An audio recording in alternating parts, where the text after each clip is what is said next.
Gênesis 4, 25 diz assim: tornou Adão a coabitar com a sua mulher, e ela deu à luz um filho, a quem pôs o nome de Sete, porque disse ela: Deus me concedeu outro descendente em lugar de Abel, que Caim matou. Amém. Quando o pecado entrou no mundo, entrou a doença, entrou o sofrimento, enfim, entrou a morte, entrou a dor, entraram as lágrimas, coisas que não eram para fazer parte da nossa vida. E a Bíblia diz que a mulher, ela recebeu, antes de ela ser expulsa do jardim, o homem e a mulher, Deus falou para Eva: olha, o seu descendente um dia, você vai ter um descendente, o seu descendente vai esmagar a cabeça da serpente. Aquela era a primeira promessa de que viria alguém para salvar a humanidade. Era a primeira promessa para o ser humano de que o Messias iria vir. Deus não deixou que Adão e Eva saíssem ali daquele lugar do jardim do Éden sem receberem primeiro uma promessa: o seu descendente vai esmagar a cabeça da serpente. A mulher fica grávida e nasce a ela um filho. Eles dão o nome do filho de Caim. Caim significa adquirido. E ela falou: porque eu adquiri do Senhor um varão. Eu adquiri um varão com a ajuda de Deus. E na cabeça da mulher, esta palavra adquirir ou criar, Deus me ajudou a criar um homem. Foi o primeiro ser humano que nasceu sobre a terra. Na cabeça de Eva, ela pensava que este seria o homem, a semente que iria esmagar a cabeça da serpente. Eva tem um outro filho. Algumas pessoas acreditam que eles eram gêmeos, mas não há nada aqui na Bíblia que diz que eles eram gêmeos.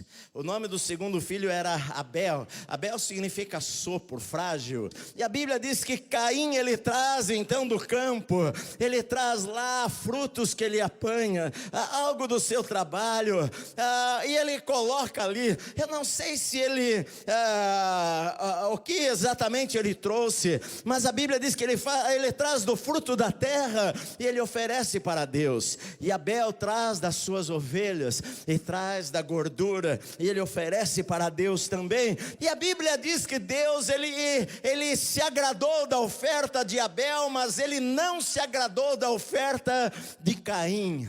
Algumas pessoas acreditam que Deus não se agradou da oferta de Caim porque não tinha sangue na oferta.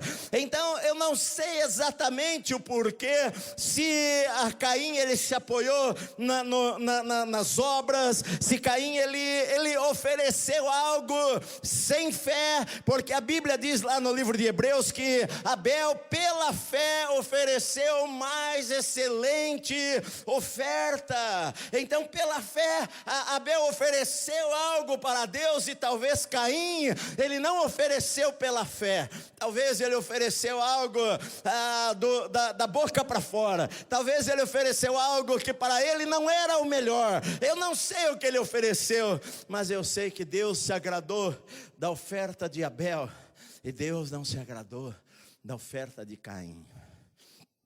Com isto, Caim ele ficou irado, e a Bíblia diz que o seu rosto ficou fechado. Ele ficou com raiva.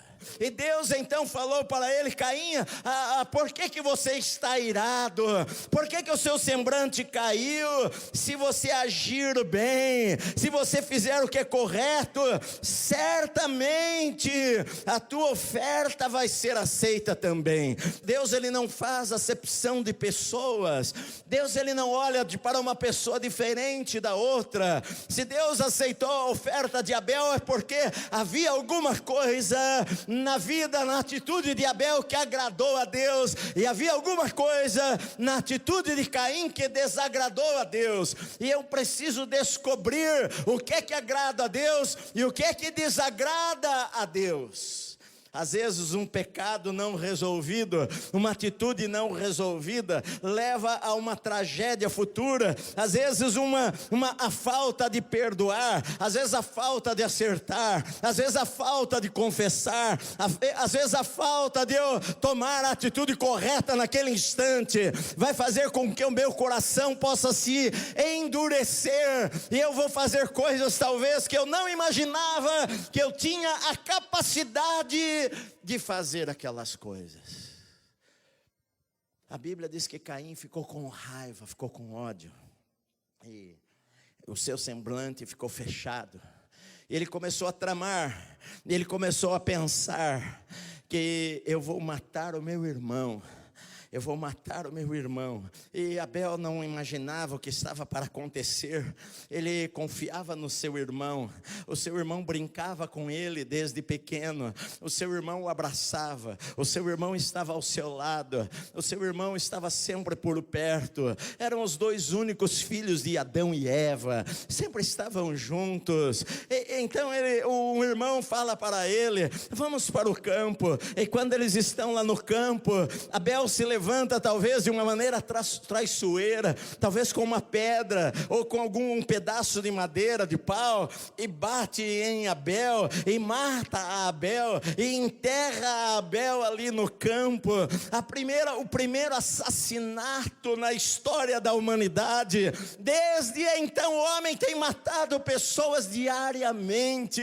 O ódio, a raiva estava no coração daquele homem, e ele enterra o seu próprio irmão. A primeira família da terra, a primeira família da terra já está destruída. O diabo, ele vem para roubar, para matar e para destruir, e ele quer destruir as famílias, ele quer destruir a tua família, ele quer destruir a tua casa, ele quer destruir a vida dos teus filhos, ele quer destruir o teu casamento, ele quer acabar com a tua vida. Jesus, ele falou que o ladrão, ele vem para roubar, para matar e para destruir. Foi isto que o diabo fez ali no jardim do Éden. E depois, quando eles saíram dali, Caim, ele enterra Abel e ele volta para casa. Agora você imagina a dor do coração de Adão e de Eva, a decepção, a tristeza, a angústia, o pensamento. Agora os dois estavam sozinhos novamente. Às vezes aquele momento da vida da gente que a gente acha que Deus não vai cumprir a sua palavra, aquele momento na vida da gente que Deus falou algo para nós e prometeu, e as coisas acontecem bem diferentes do que aquilo que nós imaginávamos. Deus falou que iria me abençoar, Deus falou que iria suprir as necessidades, Deus falou que iria abençoar o meu trabalho, e agora eu perdi o meu trabalho. Às vezes, meu amado, a gente acha que por causa das circunstâncias Deus não vai cumprir a sua palavra, Deus não vai cumprir as suas promessas, mas a Bíblia diz que Deus não é homem para mentir, e nem filho do homem para se arrepender. Se Ele falou, Ele vai cumprir a sua palavra em algum momento da minha vida, quer eu esteja vendo ou quer eu não esteja vendo nada, não depende do que os meus olhos veem. Às vezes a vida está tão boa, a gente tem tantos sonhos e planos, e não acontece aquilo que a gente imaginava que iria acontecer.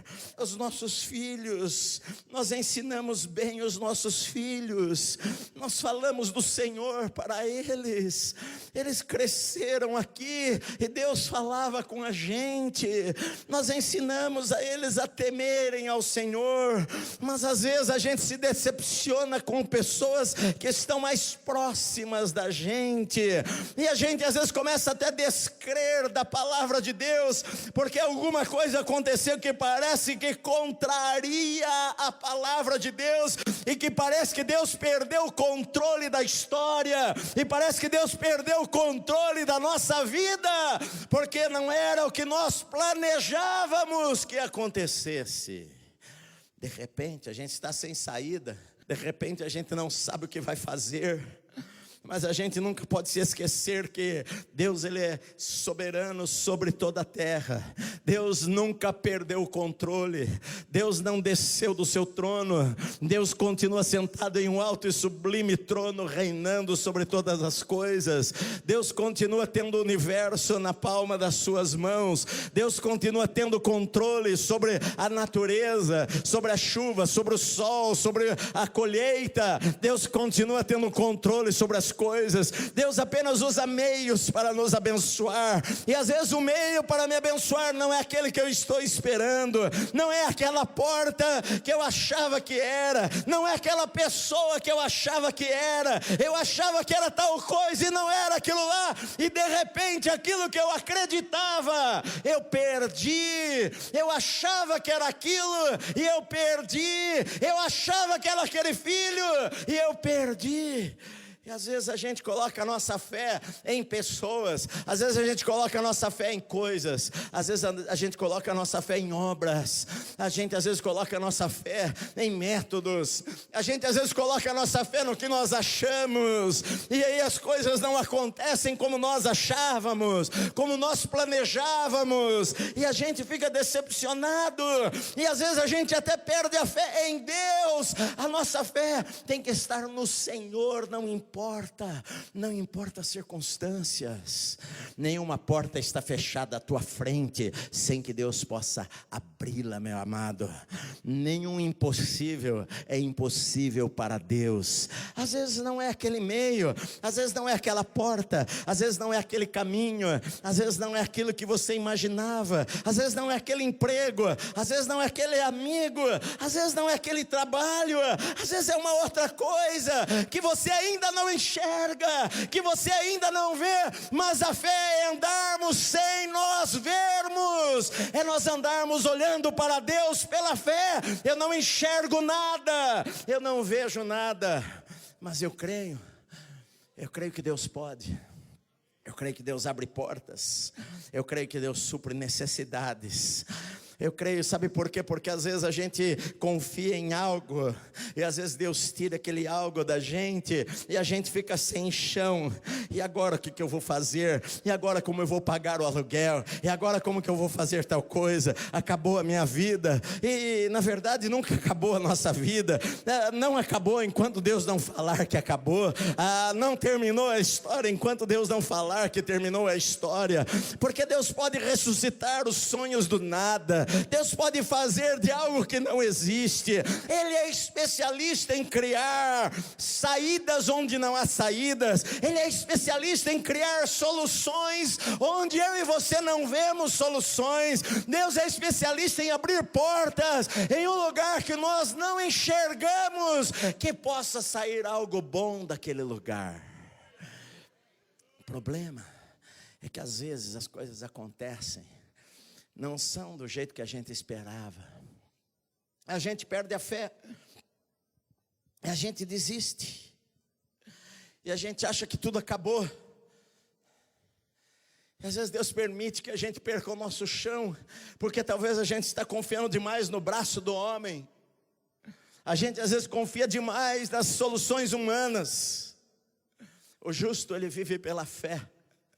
Eu sei que nunca é fácil nós perdermos, não é fácil perdermos, não é fácil sermos abandonados, não é fácil sermos traídos, não é fácil sermos trocados, não é fácil, mas os nossos olhos têm que estar no Senhor e não nas circunstâncias. Os nossos olhos não podem estar à nossa volta, tem que estar no Senhor, tem que estar na palavra. Deus pode, Ele não mudou, Ele continua sendo o mesmo Deus que criou todas as coisas, o mesmo Deus que abençoou pessoas no Antigo Testamento e no Novo Testamento, é o mesmo Deus que está conosco, é o mesmo Deus que a Bíblia fala: eu nunca vou deixar você, eu nunca vou desamparar você. Se nós olharmos para Ele, Ele nunca vai nos deixar. O homem pode nos deixar, a Bíblia diz que a mulher que amamenta a criança pode um dia vir a abandonar o seu filho, mas o Senhor nunca vai abandonar aqueles que nele confiam. A Bíblia diz que Deus nunca vai abandonar se nós confiarmos nele. E o tempo foi passando. E novamente a Bíblia fala que tornou, a palavra usada é de novo, novamente. tornou Adão a coabitar com a sua mulher. Ela ficou grávida novamente, e ela teve um filho, e ela colocou o nome do seu filho de Sete. Sete significa substituto, aquele que substituiu, porque ela disse assim: porque Deus me concedeu outro descendente, em lugar de Abel, que Caim matou. A gente às vezes acha que perdeu, a gente acha que não tem saída, mas se nós olharmos para Deus e confiarmos no Senhor, lá na frente tem uma porta aberta para nós, lá na frente tem o riozinho lá para nós bebermos a água, lá na frente tem o suprimento das nossas necessidades. Deus não deixou de ser Deus. Novamente Deus vai abençoar a minha vida, novamente Deus vai vir e visitar a minha vida, novamente Deus vai colocar lá um descendente para mim, porque eu perdi aquele. Novamente Deus vai restituir os meus sonhos, e aquilo que eu achei que estava perdido, Deus vai dar de novo. Então quando a gente lê a Bíblia, eu sempre leio a Bíblia e eu vejo que há uma saída para nós, não importa o que aconteceu na sua vida, o que você passou, o que você está passando, Deus sempre tem um novamente para nos abençoar de novo. Cada manhã que a gente acorda é um novo dia.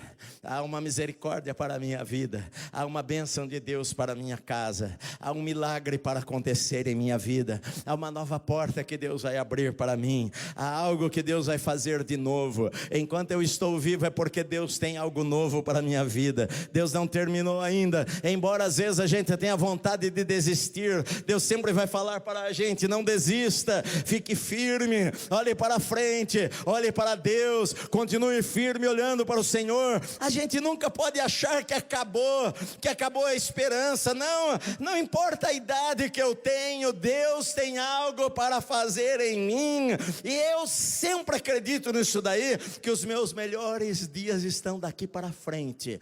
Não importa o que aconteceu no passado, não importa as perdas do passado, não importa as lágrimas do passado, não importa o que aconteceu na minha vida do passado, Deus sempre tem um recomeço para a minha vida daqui para frente, e daqui para frente sempre vai ser melhor, porque Deus sempre tem coisas melhores, e Deus é poderoso para cumprir aquilo que Ele prometeu na minha vida, e Deus é poderoso para suprir as minhas necessidades, mesmo quando eu não enxergo nada. Então eu tenho que pensar sempre assim, sempre tenho que crer: Deus novamente vai fazer algo, Deus novamente vai vir me abençoar, Deus novamente vai abrir uma nova porta, Deus novamente vai me dar a chance de recomeçar aquilo que foi me roubado e perdido. Eu vou começar de novo. Sabe, queridos, eu perdi, a Caim e Abel foram embora, não tenho mais na minha casa, mas Sete vem aí, vem um outro descendente que vai buscar ao Senhor e que vai abençoar a minha vida. Então meu coração